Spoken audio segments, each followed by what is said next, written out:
தயாரிப்பாளரோட திருமண நிகழ்ச்சியில் விஜய் சாரும் திரிஷா மேடமும் கலந்துக்கிட்டாங்க. இதில் என்ன தப்பு இருக்குது? இதே விஜய் சார் போட்டிருந்த மாதிரியே ட்ரெஸ்ஸும் இவங்களும் போட்டிருந்தாங்க, திரிஷாவும் போட்டிருந்தாங்க அப்படின்னு சொல்லியிருந்தாங்க. அதில் இன்னொன்று கவனிச்சிங்களா? அதே மாதிரி ட்ரெஸ்ஸு போட்டுக்கிட்டு சிம்ரன் அவர்களும் வந்திருந்தாங்க. அப்போது சொல்லுங்கள், அப்போ கண்ணா 2 லட்டு தின்ன ஆசையா அப்படின்ற மாதிரி அர்த்தம் வரும். அப்படிலாம் இல்லைங்க, தயவு செஞ்சு அந்த மாதிரி யாரும் நினைக்காதீங்க.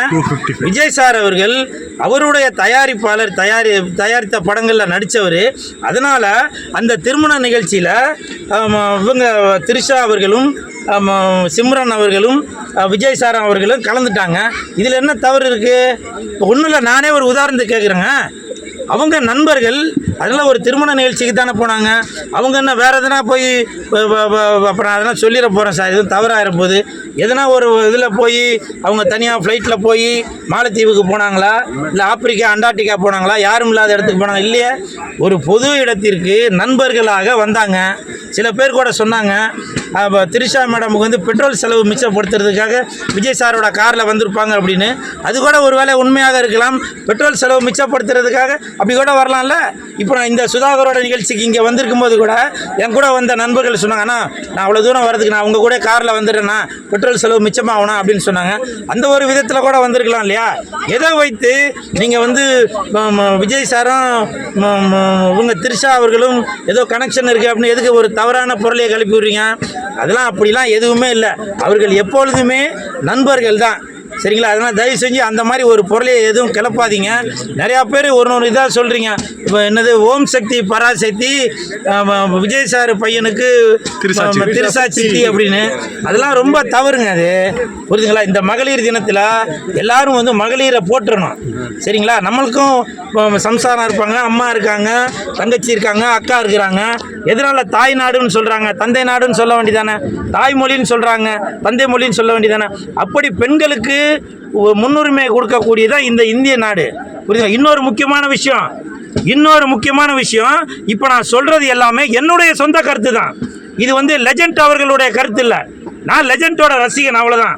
மற்றபடி நான் பேசுவது எல்லாமே என்னுடைய ஒரு சொந்த கருத்து. ஏன்னா இன்றைக்கி இந்திய நாட்டில் நம்மளுடைய கருத்து சுதந்திரம்னு ஒன்று உண்டு.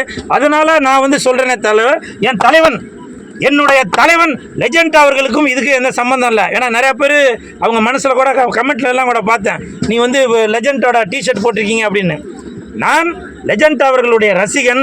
அதனால் நான் எனக்கு லெஜெண்டை பிடிக்கணும்னா அவரோட டிஷர்ட் போட்டிருக்கேன், அவ்வளோதானே தவிர மற்றபடி நான் பேசும் கருத்திற்கும் லெஜண்ட் அவர்களுக்கும் எந்த சம்பந்தமும் இல்லை. இருந்தாலும் நீங்கள் விஜய் சாரையும் திரிஷா அவர்களையும் இணைத்து பேசுவது நான் வந்து வன்மையாக கண்டிக்கிறேங்க. நீங்கள் பார்த்தீங்களா? நீங்கள் விளக்கு பிடிச்சிங்களா? அவங்க எங்கன்னா ரூமுக்குள்ளே போகும்போதோ இல்லை வேறு எங்கன்னா போகும்போது நீங்கள் எதுவும் பார்த்தீங்களா? எதுக்கு ஒரு அபாண்டமாக ஒரு பொய்யை வந்து பொருளையை கிளப்பி விட்டுட்டு இருக்கீங்க? எனக்கு தெரியும் இது யார் பண்ணுற வேலைன்ற எனக்கு தெரியும். விரைவில் நான் அதற்கான அறிவிப்பு கொடுக்குறேன், யார் பண்ணுற வேலை அப்படின்றது எனக்கு தெரியும். இப்போவும் சொல்கிறேன், எப்பவும் சொல்கிறேன், தயவு செய்து நீங்கள் பொருளையை கிளப்பாதீங்க. விஜய் சார் ஜெயிக்கலை, அது 2வது பட்சம். ஆனால் தயவு செய்து பொருளையை கிளப்பாதீங்க. ஏன்னா விஜய் சாருக்கு குடும்பம் இருக்குது, அவங்க தங்கச்சி இவங்க சங்கீதா மேடம் இருக்காங்க, அவரோட மகன் டைரக்டராக இருக்கார். அப்படி இருக்கும்போது நீங்களும் ஒரு பெண்ணை பெற்றவங்களாக இருப்பீங்க, அம்மா இருப்பாங்க, அக்கா தங்கச்சிங்க இருப்பாங்க. தயவு செஞ்சு திரிஷா மேடமையும் விஜய் சாரையும் இணைத்து பேசாதீங்க, அது மிகப்பெரிய தவறு. ஆனால் அது ஒரு பக்கம் இருந்தாலும் இப்போது விஜயோட மனைவி சங்கீதா அவர்கள் வந்து கோர்ட்டில் வந்து கேஸ் போட்டிருக்காங்க விவாகரத்து கேட்டு. ஆனால் அவங்க வீட்டுக்குள்ளே கூட அனுமதிக்க மாட்டேன்ற மாதிரி சொல்கிறாங்க. ஆனால் விஜய் வந்து நேற்று ஒரு மாநாட்டில் சொல்லியிருக்காரு, அந்த அளவுக்கு அது ஒர்த்து இல்லை, அந்த மேட்டரை தூக்கி போடுங்கன்னு இருக்காரு. அதுக்கு நிறைய பேர் அவர் கண்டனம் தெரிவிச்சிருக்காங்க, பெரிய ஆளுங்க. இதை பற்றி நீங்கள் என்ன நினைக்கிறீங்க? இல்லை, அதாவது ஒருத்தங்களுக்கு ஒரு கருத்து இருக்குங்க.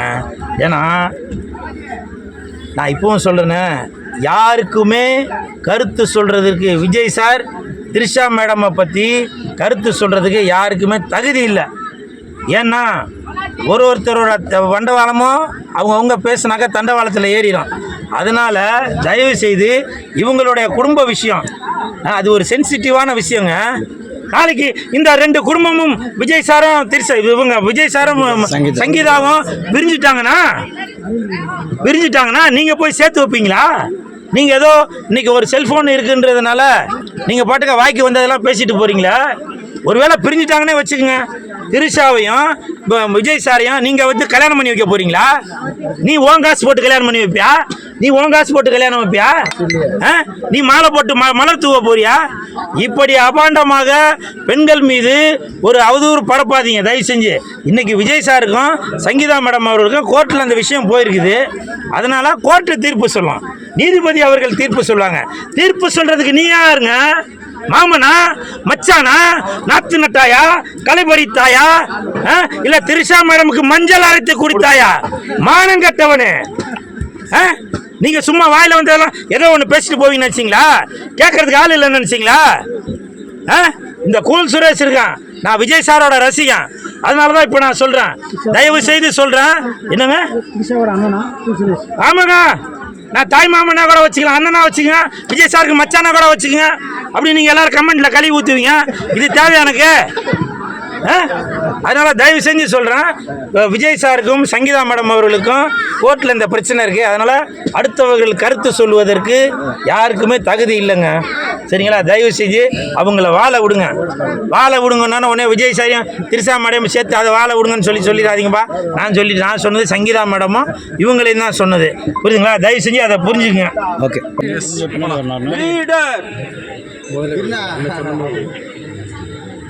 இன்று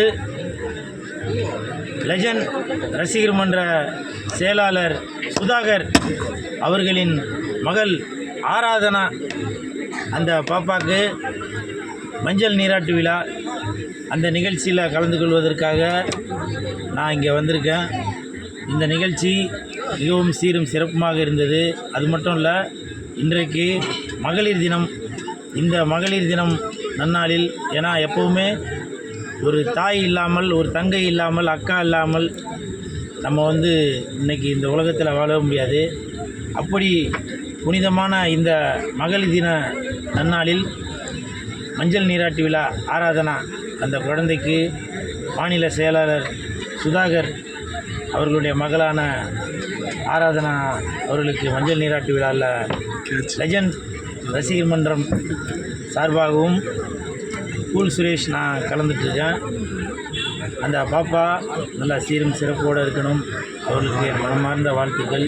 அது மட்டுமல்ல, இன்று மகளிர் தினத்தை முன்னிட்டு மாநில செயலாளர் சுதாகர் அவர்கள் கிட்டத்தட்ட 300 மகளிருக்கு புடவைகள், இந்த மகளிர் தினத்தை போற்றும் விதமாக புடவை, tiffin box, water bottle, note புத்தகங்கள் இதெல்லாம் கொடுத்து மகளிர் தினத்தை போற்றி கொண்டிருக்கும் இந்த லெஜண்ட் சுதாகர் அவர்களுக்கு என் மனமார்ந்த வாழ்த்துக்கள். அது மட்டுமல்ல, இந்த நிகழ்ச்சி அப்படின்றதே ஒரு பெருமைக்குரிய விஷயம். அது மட்டுமல்லாமல், இன்று மகளிர் தினத்தில் மகளிரை போற்றும் விதமாக அந்த தினத்தில் இந்த நிகழ்ச்சியை சீரும் சிறப்புமாக செய்திருக்கும் சுதாகர் அவர்களுக்கு நான் மட்டுமல்ல, உலகத்தில் உள்ள அனைத்து